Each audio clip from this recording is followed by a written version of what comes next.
子祥访谈录 Real People, Real Story. He said, so wherever you go, he said, unpack your bag and plant your trees, and you might be there longer than you know. And if you have to move, somebody else can eat the fruit. But he said, if you keep waiting to move, you'll never live anywhere. Because your father grew up as a TCK, did he give you any kind of guidance or suggestions to better help you to go through life as a TCK too? He did. He never knew he had a name.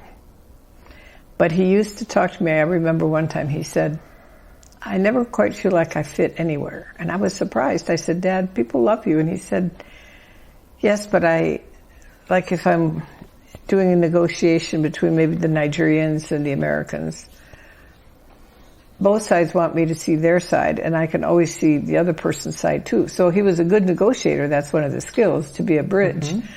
But so in that way, you know, he said, I always see both sides. But the biggest thing that I think he told me, he said, when people move a lot like we do, a lot of times people keep waiting until the next move. They think then they're going to live.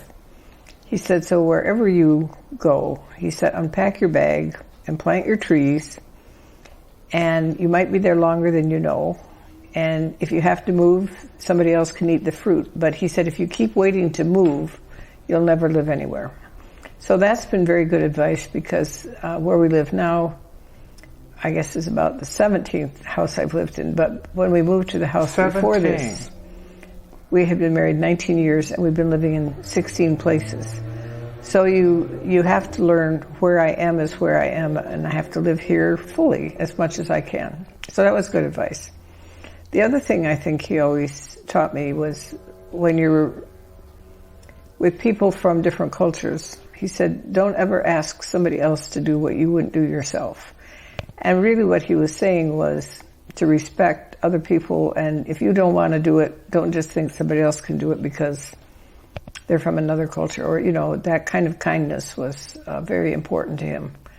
I think he grew up as one of two American kids in his town, so he spent his life with Iranian kids and going to their shops and things. So he taught me a lot of respect for other people who might not look like me or be my culture, but they're still human beings who are in the feeling places the same as me. They want to be loved. They want to be connected. They want to belong. That's so awesome to hear. You just mentioned something that's quite interesting, that basically your dad told you that never ask anybody else to do the things you do not want to do yourself. Mm-hmm. That, in China, there is also an old saying to say exactly like that. Interesting. What does it say? 己所不欲，勿施于人. Which means that if you don't want to do that thing, never ask someone else to do it.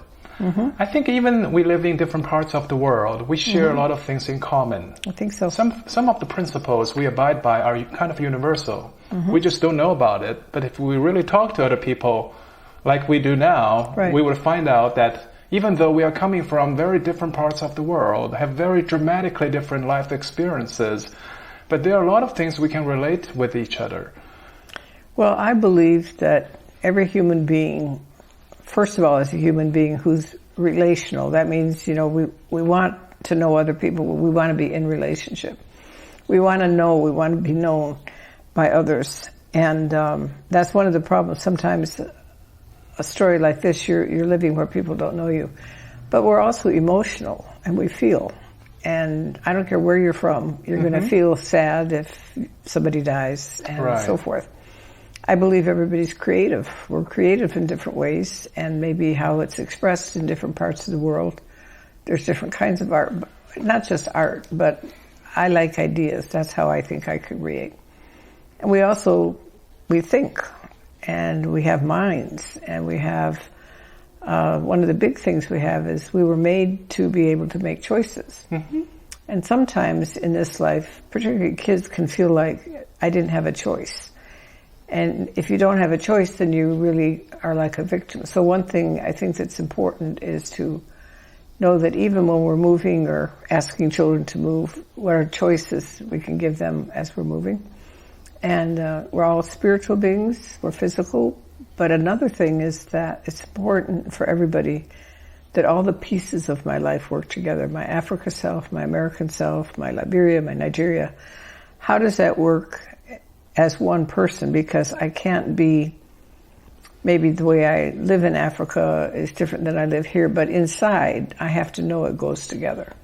So I think that's, no matter where we're from, those are the things we need. And then there's challenges that come to that when we're moving a lot or when we're living outside of our culture, because it's harder to learn sometimes who we are, where we belong. Speaking of the challenges, as I read your book, remember you said that as you left Africa to come to the States, you felt as the door of the airplane closed, you felt like you left the whole world behind you. Could you tell us a little bit more about that?